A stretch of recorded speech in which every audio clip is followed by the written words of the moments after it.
भारत की जल निकासी व्यवस्था भूमि की नसों की तरह है, जो नदियों और धाराओं के माध्यम से जीवन ले जाती हैं।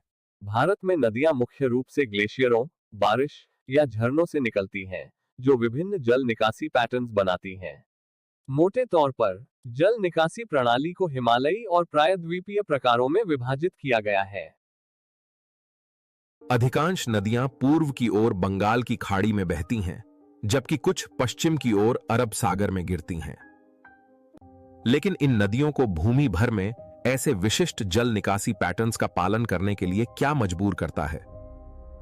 हिमालयी नदियां ग्लेशियरों से निकलती हैं, साल भर बहती हैं और अपार जल और गाद ले जाती हैं।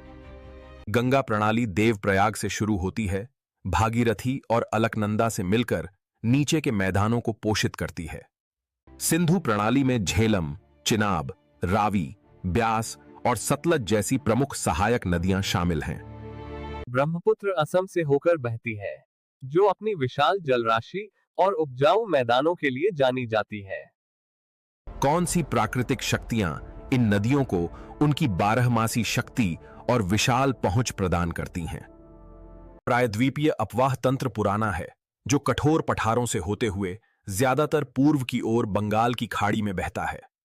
गोदावरी, कृष्णा, महानदी और कावेरी जैसी नदियां पूर्वी तट पर उपजाऊ डेल्टा बनाती हैं।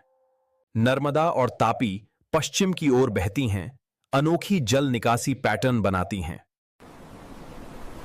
प्रायद्वीपीय नदियां विभिन्न पैटर्न्स प्रदर्शित करती हैं, डेंड्रिटिक, रेडियल और ट्रेलिस्पाइड, जो भू आकृतियों से आकार लेती हैं।